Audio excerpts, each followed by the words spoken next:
Gagawa tayo ng makeup look for Christmas or for holiday season. Alam ko, madami kayong party na pupuntahan. And ang mga gagamitin nating products, puros local brands para hindi kayo mahirapang bilhin or para meron na kayo. Start muna tayo dito sa illuminator ni BLK. Meron na siya nung maliit, magases. This is the Radiant Glow Filter, shade creme. So, syempre kapag event, gusto mo may extra glow ka, diba? Nakapag skin prep na ako mga sis ha, mag skin prep kayo. Siyempre, i-blend mo yan. Ayan. I'm using Absidy brush. So, ayan, may extra glow na tayo. Next, for the brows. Nagustuhan ko tong bagong brow product ni Chuchu. Actually, ito, hindi na ata to bago, yung kanilang brow pencil. Pero itong isa pang brow pencil na micro strokes in the shade medium brown. Nagustuhan ko to kasi sobrang nipis niya mga sis. Oh. Tapos, ayan, meron din siyang spoolie. Gusto ko medyo soft girl era na yung brows ko. Bebe lang muna tayo. Drawing ka lang dyan, tapos i-blend mo. O, di ba? Parang soft girl lang. Then, gagamitin natin yung Peri Pera na brow mascara in the shade 06 Beige Ash. Ayan o, di ba? Grabe, literal na halos 30 minutes ko nilagay na naman itong contacts na to. Pahirapan siya mag-assess. Sorry, ngayon ko lang na-realize, hindi pala local brand tong si Peri Pera. Pero, mabilis lang siya mabili dito. Okay, don't worry. Pero, sorry dito. Sorry. Next, eto, alam nyo na to mga sis. Kailangan nyo to sa buhay nyo. Ewan ko na lang sa inyo talaga. Ay, paubos na naman to. Ay, paubos na siya.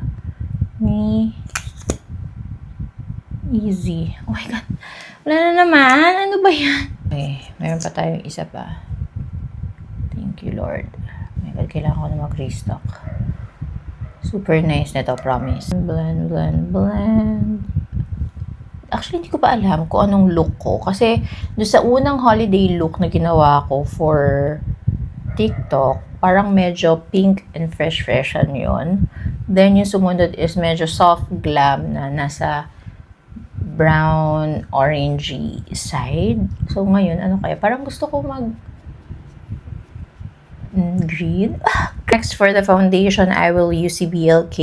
This is in the shade Oat. Ito, super nice na tong foundation ni BLK kasi atake yung blurring effect nito and pagka-lightweight. And super perfect siya sa dry textured skin ko. Ayan. Actually, ang dami ding lumabas talaga na magagandang local brand na foundation like Enigma, Absidy. Tapos si Strokes, in-extenda nila yung shade nila for foundation. Ayan, look at that naman, oh. Diba? And blend lang natin ng sponge. I'm using yung kay Strokes. For concealer, pinakagamit na gamit ko ngayon na local brand is this one, yung kay Enigma. This is in the shade Ivory. Imagine even sa Japan, nung summer, spring, winter, or fall. Charot. Ito yung gamit ko. As in, parang ginagamit ko siya as my base na din. Sa sobrang ganda niya. Marinate ko lang to mga sis. And then, ito naman for bronzer na cream or liquid product. Parang pinaka naging bet ko talaga is this one, yung kay Arcadia. Medyo maharlika siya, pero malay nyo naman mag-sale siya this 12-12. Pero sulit talaga as in, a little goes a long way to the highest level. Super duper na. Ito pa rin yung gamit kong brush. Multi-use tong brush ni Absidy. Dami ding lumabas talaga na magagandang local brushes. Which is nakakatuwa. Kasi dati, di ba, parang hirap na hirap tayo makahanap ng affordable and magandang quality na mga makeup brush. Ngayon, magsawa ka. Na-spoiled tayo sa kanila, di ba? Kung anong gusto natin, talaga namang back-to-back binibigay ng mga local brands. So, di ba? Pipili ka na lang talaga. Kasi lahat sila halos talaga nag-level up. Ganda natin to. O, di ba? Maganda ang concealer. Contacts ko din pala is local brand, yung kay Lurge. Hahanapin ko na lang kung anong shade lalagay ko dyan pag nahanap ko. Basta yung parang ganyan, parang blue-blue. blue-gray, gray-blue. Eyeshadow tayo mga sis. I will use itong palette ni Lucky Beauty kasi very festive, very holiday ang ganapers natin. And, ayan. Balikan ko kayo mga sis ha. May kailangan lang akong i-film pala na fresh-freshan yung atake. Munti ko na makalimutan. So, babalikan natin tong eyeshadow. Ganyan lang muna para fresh, okay? Babalikan natin yung eyeshadow ha. Magta-tight line lang tayo using Fabulash. Yung brown ha, super bet na bet ko to. Magre-restock nga pala ako na to. Then, like that oh. Color lang ako mga sis. I'm using yung kay Vice. First, I will use yung kay March na Fabulash. Local brand din to. Then, I will put muna si Runway as my base na blush. Pabebe. Pabebe muna tayo. Absolutely blush brush ata. Basta ganyan. Makikita nyo na may itsura. Fresh-freshan. Okay, tapos na yung isang i-film ko. Pwede na tayong bumalik sa eyeshadow. So, ano kayang gagamitin natin? Parang gusto kong mag-blue. Blue talaga. Because why not? Diba? Hello, Christmas kaya. Christmas! Dito lang. Kasi naka-blue eyes nga din pala tayo. Blue ba yun? Or blue-gray?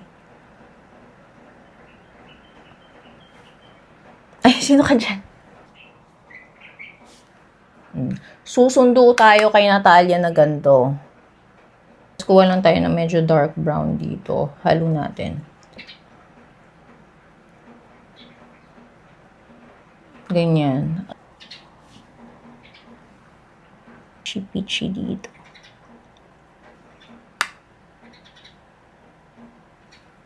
And I will add this one, Simonade. This is from Glam Hour. Isa to sa mga magagandang release this 2025. I love this. Ayan. Purple. Ito naman si Bijou. Oh, grabe. Ang sarap niya talaga pag nilalagay. Ang lamig. Look at that. Kompleto na. Kahit nga lang ito ilagay mo, parang pwede ka na mamasko. Mamasko? Like, look at that, oh. Tapos gaganyan mo lang siya. Gaano kadali lang siya gamitin. Eyeliner. Get ready with me. Shade nito is Russet. Russet.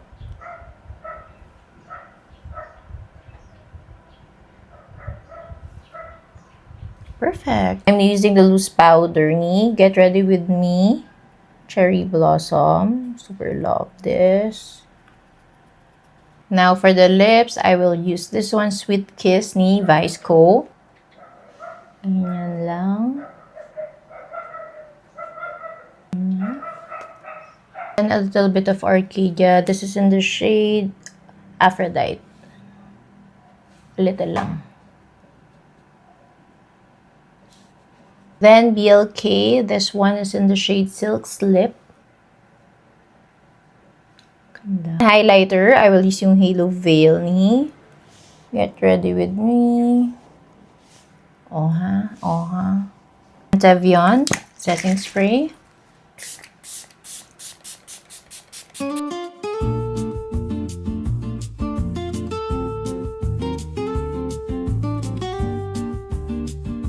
This is our final look using local brands lang for a holiday makeup. Very perfect to for Christmas party, events. Gusto mo kumikinang-kinang ka. Look at that.